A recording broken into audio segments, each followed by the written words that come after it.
네, 진사로입니다. 76회 한능검 심화 31번부터 해설 강의를 이어갈게요. 가운동에 대한 설명으로 옳은 것은 해가지고 가가 기록으로 되살아났대요. 부패한 지배층과 외세 추진에 맞서 새로운 세상을 꿈꾸며 봉기했던 가 관련 기록물 이렇게 나왔습니다. 자, 세부적인 내용을 보니까 전봉준 공초, 그 다음에 가보군정 실기, 사발통문 이런 것들이 있습니다. 자, 이 전봉준 장군의 이름 내지는 사발통문 같은 데서 이 운동을 바로 아셔야 됩니다. 동학농민운동이에요. 이 동학농민운동을 지휘했던 총 지도자가 전봉준 장군이죠.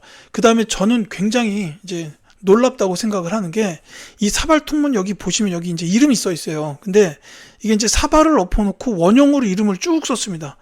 이렇게 한 게 뭐냐면은 당시 농민군들 사이에 그 평등의식이 반영된 그런 거라고 볼 수가 있죠. 누가 주동자다 이런 걸 알 수 없게끔 만들기 위해서 저렇게 했다라고는 하는데 그만큼 이제 평등의식이 많이 있었다. 이렇게 보시면 되겠습니다. 자, 어쨌거나 이 동학농민운동 관련된 설명으로 옳은 걸 찾아라 그랬는데 이게 동학농민운동인 거 알았으면 선제는 어렵지 않습니다. 집강소를 중심으로 패전개혁안을 실천했다. 이게 동학농민운동이죠. 자, 일본의 황무지 개강권 요구를 저지하였다. 이건 단체로 말씀을 드릴게요. 보안회입니다. 애국개몽운동 단체죠. 조선총독부의 방해와 탄압으로 중단되었다. 이거는 뭐 일제강점기에 벌어졌던 여러 운동들 많을 겁니다. 다만 이게 통감부로 나오게 되면 그거는 국채보상운동이라고 보셔도 돼요.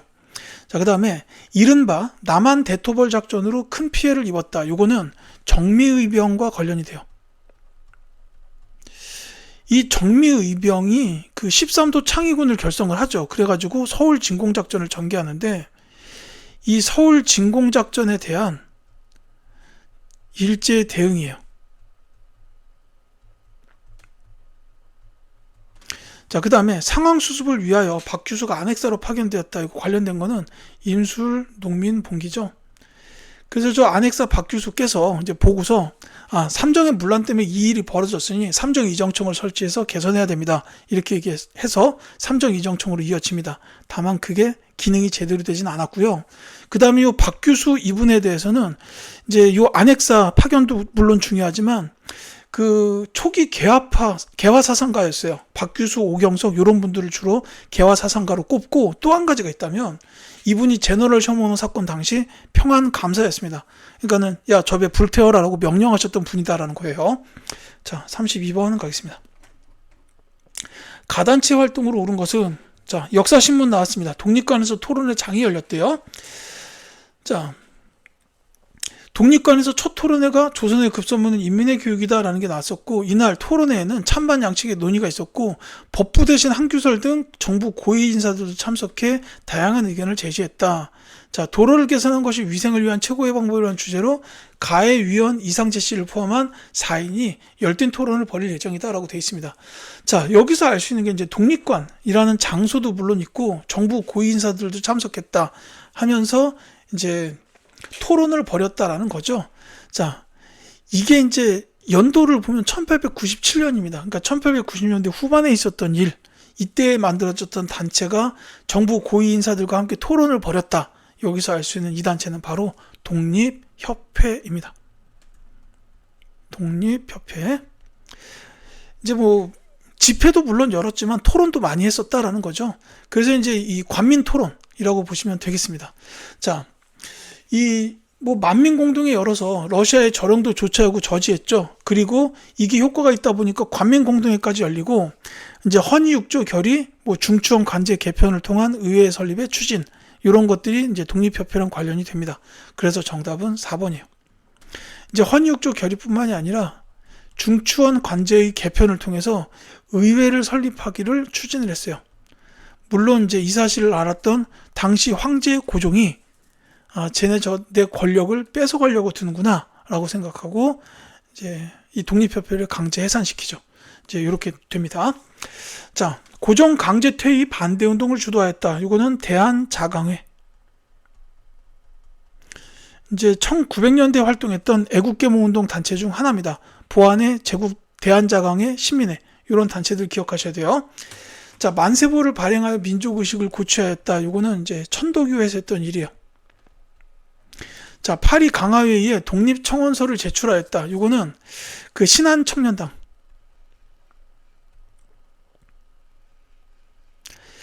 근데 이게 좀 명확하게 말씀을 드리자면, 이제 먼저 신한청년당에서 김규식을 파견해가지고 독립청원서를 제출하려고 했어요. 근데 파리 강화회에서는, 안 돼.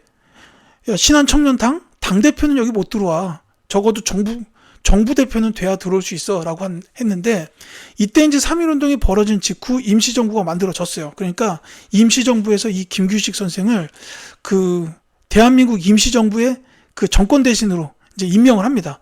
그래서 이제 실제로 김규식 선생은 임시정부의 외교대신 자격으로 이제 독립청원서를 제출하게 됐다라는 거죠. 그러면 이게 신한청년당보다는 대한민국 임시정부라고 보는 게 맞지 않을까 싶긴 하네요. 그 다음에 계몽서적 보급을 위해 태극서관을 운영했다. 이거 신민회입니다. 자, 33번 갈게요. 밑줄근 개혁의 내용으로 오른 것은, 자, 이번 시간에는 9번 신참을 기본 방향으로 내서 추진한 개혁. 자, 원수부 무관학교 설치, 상공학교 회사 공장 설립 등 쭉 나왔죠. 일본 등 열강 간섭에서 벗어나지 못했다라고 되어 있습니다. 자, 9번 신참 나왔습니다. 이걸 통해서 그냥 아셔야 돼요. 이거는 광무개혁입니다. 대한제국 수립 이후 고종이 주도해가지고 추진했던 개혁이 바로 광무개혁이죠. 근데 선지에 보면 광무개혁의 대표적 키워드가 나와 있습니다. 이 광무개혁 때는 양전사업을 시행해서 지계를 발급했다는 게 가장 중요한 내용입니다. 그래서 정답이 4번이에요. 그 외에는 이 본문에 이분이 설명하고 계십니다. 무관학교 설치, 상공학교 회사, 공장 설립 등 이제 근대화 필요한 문물도 도입했다. 그 외에는 이제 전차, 전기, 철도 부설 이런 것들이 나왔다라고 이것도 같이 이제 볼 수 있겠죠. 자, 다른 거 볼게요.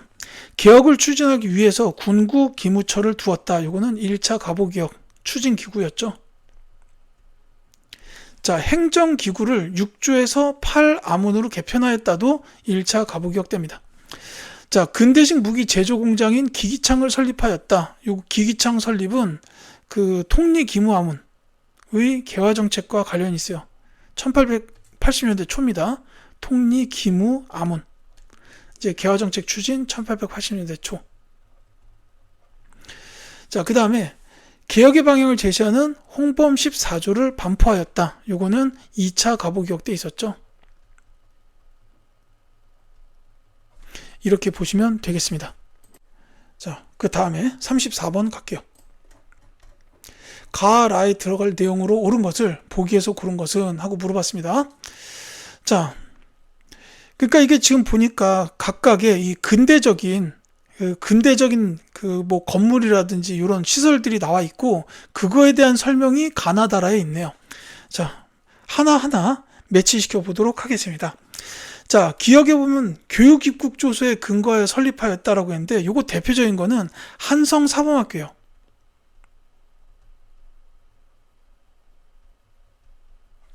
요 배제학당은 이제 그 교육입국조사랑 관련 없이 그 서양 선교사였던 그 미국 선교사였던 아펜젤러 이분께서 이제 교육을 위해서 설립하셨습니다. 그래서 이거는 교육입국조서랑은 관련이 없어요.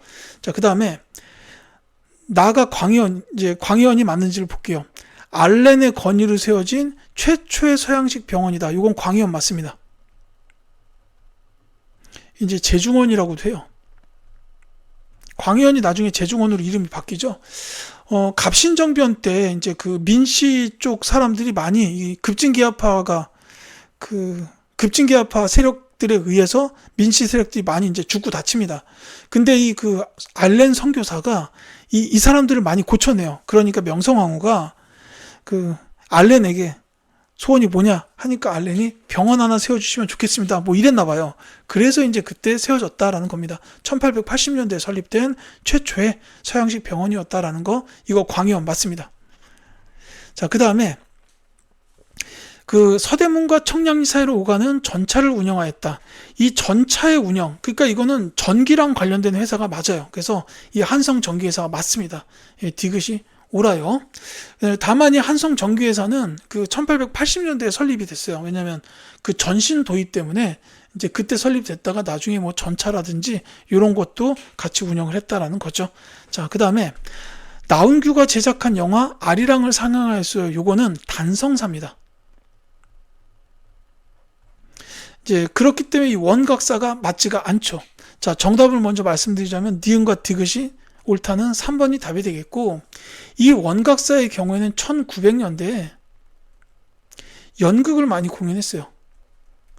뭐 대표적으로 은세계 같은 이런 신소설을 극화한 이런 연극을 많이 공연했었다라는 겁니다.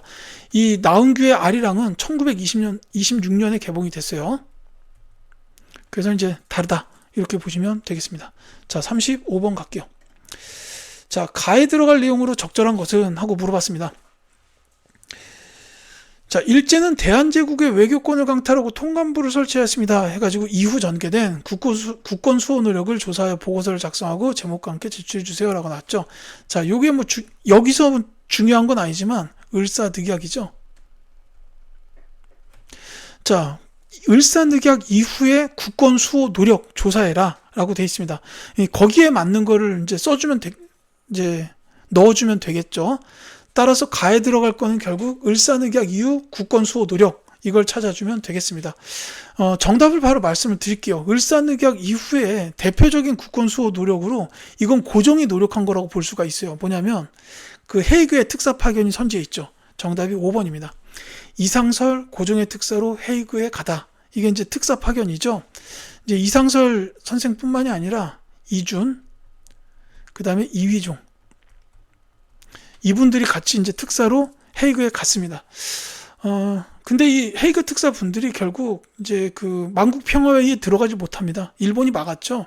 그러니까 이제 이 헤이그 특사 분들께서 그 회의장 밖에서 여러 나라 사람들과 만나서 을사늑약의 부당성과 막 이제 일본의 폭거를 알리기 위해서 노력을 했어요. 특히 이때 그 이휘종 선생님께서 유창한 프랑스어로 이제 일제의 만행을 폭로하는 이 연설이 굉장히 그 당시 프랑스 국제 사람들의 심금을 울렸다라고 알려져 있습니다. 약간 여담이었죠. 자, 김홍집 조선 책략을 가져오다. 이거는 뭐 강화도 조약 이후 2차 수신사니까요. 그 다음에 김옥균 개화단 정부를 수립하다. 이거는 갑신정변 때의 일이죠. 김윤식 영선사로 청에 다녀왔다. 이것도 이제 갑신정변 전 1880년대 초인데 이게 이제 기기창 설립으로 이어진 거죠. 6일준 조선 중립화론을 건의하다도 1880년대 중반입니다. 6일준과 부들러 이분들이 이제 막 갑신정변 이제 막 이런 거 일어나고 그다음에 막 영국이 거무도 불법 점령하고 이러니까 우리 조선은 중립국으로 나가는 게 좋겠습니다라는 이 중립화론을 건의했지만 이제 실현되지는 못했다라는 거고요. 그다음에 이거 다른 번호들도 중요해요. 신돌석 의병장 활약, 이거 을사의병입니다. 그 다음에 이 나철 선생님은 대종교 창시하신 분인데 이제 이 자신회를 조직했다. 을사오적 처단을 위해서 조직했는데 오기호라는 분의 이름도 같이 기억을 해두시고 그 다음에 이 이재명 의사의 명동성당 앞에서 이완용 습격 이것도 꼭 기억해 두셨으면 좋겠어요. 뭐 지금 대통령분하고 이제 동명이인이긴 한데 어쨌든 이완용 습격 이 이제 이재명 의사의 활동 기억해 두시면 좋겠습니다. 자, 36번 갈게요. 자, 밑줄은 이 시기에 볼 수 있는 모습으로 가장 적절한 것은 하고 물어봤습니다. 볼기 5개. 지금 읽으면서도 어처구니가 없습니다. 조선 태형령이죠. 이게 볼기 때린 게 태형이에요. 그리고 뭐 솔립 한 줌에 태 15. 15대 때렸다 이거죠. 참. 이게 솔립 한 움큼 따다가 15대 맞았다. 이 얘기입니다. 와, 이게 진짜 어이없죠. 정말로. 예. 헌병경찰이 재판 없이 조선인에게만 태형을 가할 수 있었다라는 겁니다. 1910년대 무단 통치 시기. 자, 요거는 이제 그 통치 방식으로는 크게 3가지 정도를 기억하시면 돼요. 여기도 나와 있지만 헌병경찰, 그 다음에 태형, 또 하나 공포 분위기 조성. 이제 통치 방식은 이랬고 그 다음에 경제적으로 보면은 2가지 토지조사 사업하고 그 다음에 회사령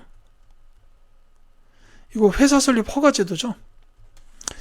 이제 이 정도 기억하시면 이쪽 문제 풀 수 있는데 이 공포 분위기 조성에 관련된 게 선지에 있습니다. 바로 2번이에요. 제복을 입고 칼을 찬 채 수업하는 교사. 이것도 진짜 말이 안 되잖아요. 이 어린 학생들이 수업을 듣다가 이렇게 옆 친구들하고 얘기할 수도 있고 떠들 수도 있는데 그때마다 칼을 샹 하고 뽑아요. 그래서 이제 이 당시에 학생들이었던 분들이 그 칼소리, 스릉 하고 뽑는 그 칼소리에 트라우마가 있었다라고 많이들 알려져 있습니다. 자, 암태도 소작쟁이에 참여하는 농민. 이거 1920년대 초입니다. 그 다음에 잡지 어린이의 시를 원고를 작성하는 작가. 잡지 어린이 역시 1920년대 초죠. 이 천도교 소년회. 여기서 주도했던 소년운동입니다. 토월회에서 연극 공연을 준비하고 있는 배우도 역시 1920년대예요. 경성고무 여자직공 조합의 파업을 취재하는 기자. 이 경성고무 여자직공 조합 파업도 1920년대 초에 있었습니다. 자, 37번 가겠습니다. 다음 법령이 발표된 이후의 사실로 옳은 것은, 자, 이 법령은 내선 공통의 미명하에 보통학교 수업연한을 소학교와 동일하게 적용하였습니다. 입학 자격과 학교 운영 등에서 여전히 차별적 요소를 담고 있다. 이렇게 돼 있죠. 자, 이 보통학교의 수업연한은 6년으로 한다라는 거예요. 이게 이제 키워드입니다. 왜냐하면은 처음에 이제 그 무단통치 시기에는 4년이었어요. 보통학교가. 무단통치 시기에는 4년이었습니다. 그랬다가 3.1운동을 계기로 일제가 통치 방식을 이른바 문화통치로 바꾸는데 이때는 이제 뭐 내성 공통 이런 걸로다가 6년으로 다시 이제 일본 본토랑 동일하게 적용을 합니다. 이제 이렇게 이어지게 되죠. 그게 이제 1차 조선교육령 그리고 요게 2차 조선교육령 이렇게 되는데 그러니까 지금 본문에 나와 있는 요게 2차 조선교육령이라고 볼 수가 있겠네요. 근데 뭐 여기까지 암기하실 필요는 전혀 없습니다. 다만 이제 나중에 이게 이제 조선교육령이 한 번 더 개정이 되는데 그때는 국민학교라는 이름이 나와요. 이거는 민족말살 통치랑 관련됩니다. 1930년대 중반 이후에요. 황국신민입니다. 그래서 제가 국민학교를 나왔는데 이거 황국신민이라는 거 알고서는 진짜 충격받았어요. 예, 뭐 이런 기억이 있고 어쨌거나 지금 요거는 2차 조선교육령 이후 이게 이제 1920년대 초예요. 이른바 문화통치가 시작됐던 그 시기 이후에 있었던 사실로 옳은 것을 찾아라 라고 되어 있습니다. 자, 그래서 이제 하나하나 볼게요. 국권 회복을 위해 해조신문이 창간되었다. 이 해조신문은 그 1900년대 말, 그러니까 일제강점기 전인데 연해주에서 창간이 됐어요. 연해주의 신문입니다. 그 다음에 평양숭이여학교에서 송죽회가 결성되었다. 요거는 1910년대 초반이에요. 아마 1913년 정도가 될 겁니다. 메가타의 주도로 화폐정리 사업이 실시되었다. 1900년대 중반이죠.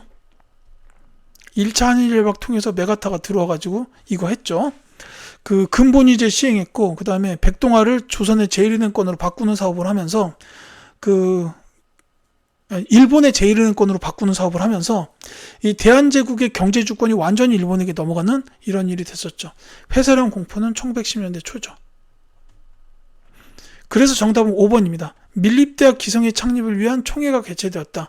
이게 이제 1920년대 초인데 이 밀립대학 기성의 창립이 나오는 게 이제 조선 교육이 6년으로 바뀌면서 그럼 우리도 이제 대학을 우리의 힘으로 설립할 수 있겠다라고 이렇게 이제 이어졌다라고 보시면 되겠습니다. 자, 38번 갈게요. 가단체에 대한 설명으로 옳은 것은 하고 물었습니다. 자, 기억해야 할 대한 외국인 해가지고 헝가리인 마자르라는 분이 나와 계십니다. 자, 근데 여기 보시면 마자르가 중요한 게 아니고요. 이 베이징에서 김원봉을 만났대요. 이 김원봉은 1919년 지린성에서 일제식민 통치기관 파기랑 유인 처단을 목표로 윤세주 등과 함께 가를 조직했고 화약무기 제조에 어려움을 겪고 있었다라고 했죠. 이 마자르라는 분은 폭탄을 제조해서 도움을 줬다라고 나왔습니다. 그러니까 여기 들어갈 가는 김원봉 선생께서 1919년에 세운 단체예요. 즉 의열단입니다. 자, 의열단이라는 사실을 알았으면 선지에서 정답 찾는 것은 어렵지 않습니다. 의열단에 대해서는 일단 가장 중요한 거는 조선혁명 선언이 활동 지침이었다라는 사실이에요. 그래서 정답이 4번이고, 이 외에 이제 여기에 활동하셨던 분들 이름 몇 분 정도는 기억하셨으면 좋겠어요. 김상옥, 나석주, 김익상, 박재혁, 김지섭. 예, 저는 이제 이 시험에서는 이렇게 4분 정도는 본 것 같아요. 이 김상욱 의사는 그 종로경찰서, 나석주 의사는 동양척식 주식회사와 식산은행, 김익상 의사는 그 조선총독부, 그 다음에 이 박지혁 의사는 부산경찰서에 각각 폭탄 투척 의거 활동을 하셨던 분들이고, 이 김지섭 의사는 일본 왕궁에 폭탄을 투척하셨습니다. 뭐 이렇게 있다라는 거 같이 기억해 두셨으면 해요.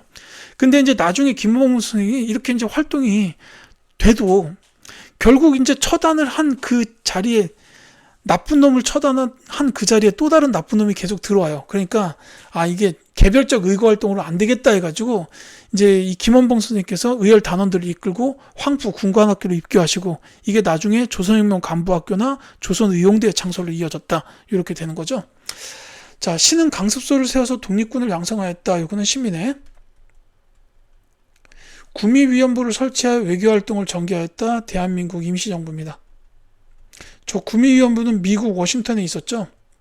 외교활동을 통한 독립운동을 위해서 워싱턴에 설치했던 겁니다. 여기에는 당시 최고의 그 외교 전문가였던 이승만 박사께서 있었어요. 단원인 이봉창이 이란 행렬에 포탄을 투척하였다. 이거는 한인 애국단입니다.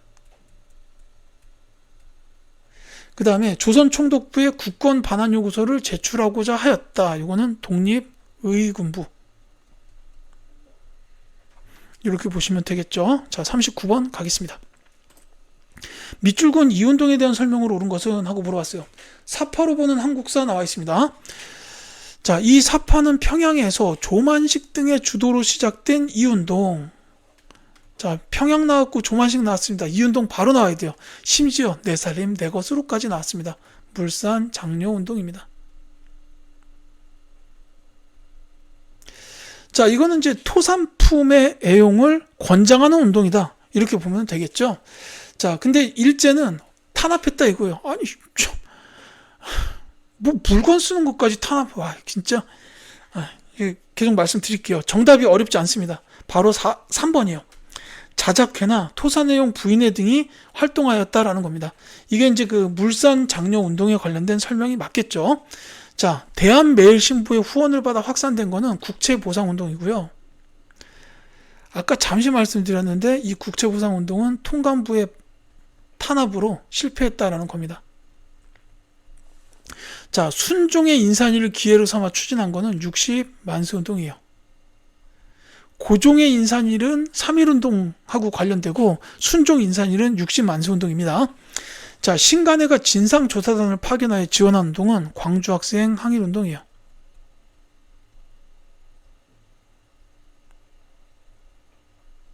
그 다음에 이 강주령 열사께서 을밀대 지붕에서 고공농성을 벌였다. 이거는 1930년대 초에 있었던 이 을밀대 농성 사건, 뭐 이 정도로 보시면 되겠습니다. 자, 이건 이제 지역은 중요해요. 지역, 평양. 그래서 이게 물산 장려운동도 평양이고, 이 강주령의 고공농성도 평양이기 때문에 이게 평양에 대한 지역 문제로 나오는 경우도 있었어요. 뭐 이게 뭐 저 장수왕의 도읍지도 평양이었고 막 이랬잖아요. 그래서 지역 문제로 나올 가능성도 있다라는 거 참고해 주시기 바라겠습니다. 자, 40번. 가단체에 대한 설명으로 옳은 것은? 자, 1927년에 결성된 여성운동단체 가의 집행위원으로 강령과 규약 작성에 참여한 박신우입니다. 라고 돼 있죠. 이 강령에서 조선 여성의 공고한 단결과 정치, 경제, 사회 등 전반적인 이익 옹호가 이 단체의 목표임을 분명히 하였습니다. 라고 돼 있어요. 사실 이 1927년에 결성된 단체, 그리고 공고한 단결이 나오면은 이건 원래 신간회인데, 이제 공고한 단결, 그 다음에 이제 그 기회주의 일치에 부인함 뭐 이런 것도 있지만, 어쨌든 신간회인데 이거는 신간회는 아니에요. 왜냐? 여성운동 단체잖아요. 그러니까 이거는 그 신간회랑 관련된 여성단체, 라고 보시면 됩니다. 신간회의 자매단체였죠. 바로 근우회에 대한 설명이에요. 자, 이 근우회는 신간회의 자매단체입니다. 그러니까는 이제 같은 경로로 만들어졌던 단체다라고 보시면 돼요. 이 신간회가 60만세 운동을 계기로 해서 그 비타협정 민족주의와 사회주의가 서로 이제 힘을 합치는 그 민족협동 전선이 형성이 되죠. 그래서 이제 연대를 계속해서 모색하게 되고 정우회 선언을 통해서 우리 사회주의 세력들은 비타협정 민족주의와 연대할 용의가 있다. 이런 발표가 나오잖아요. 그래서 신간회가 창립이 됐는데 역시 같은 과정으로 근우회도 세워졌습니다. 그러니까 이 근우회도 비타협정 민족주의와 사회주의의 여성들이 뭉쳐서 만든 여성단체라고 보시면 되겠습니다. 그게 선지에 있죠. 3번입니다. 자, 좌우를 아우르는 민족협동 전선으로 결성되었다. 이게 이제 근우회뿐만이 아니라 신간회도 마찬가지죠. 이 민족협동 전선에 의해서 이제 결성된 단체들, 신간회, 근우회 기억하시면 되겠습니다. 자, 다른 거 볼게요. 개벽이나 신여성 등의 잡지를 발행하였다. 이거 천도교. 여성교육을 위하여 이화학당을 설립하였다. 이거는 개신교 선교사였던 스크랜튼 여사. 이 개신교입니다. 그 다음에 조선학 운동을 전개하여 여유당 전설을 간행하였다. 요거는 이제 한 분, 민족주의 역사학자이신 정인보 선생님을 기억해 두셨으면 좋겠고, 그 다음에 최초의 여성권리 선언문인 여권통문을 발표하였다. 이거는 1890년대 말에 그 북촌 지역에 있었던 양반 여성. 저 지금 종로 쪽에 있죠, 북촌. 거기 이제 양반 여성들이 여권통문을 발표했어요. 여성의 권리 신장에 관련된 내용을 담은 글입니다. 이게 이제 처음에 황성신문에 보도가 돼요. 보도라기보다는 게재라고 보는 게 맞겠죠. 황성신문에 게재됐다. 요거까지 이제 참고로 기억해 두시기를 부탁드리겠습니다. 자, 요렇게 해가지고 40번까지 말씀드렸고요. 41번부터는 또 다음 영상으로 이어드리도록 하겠습니다.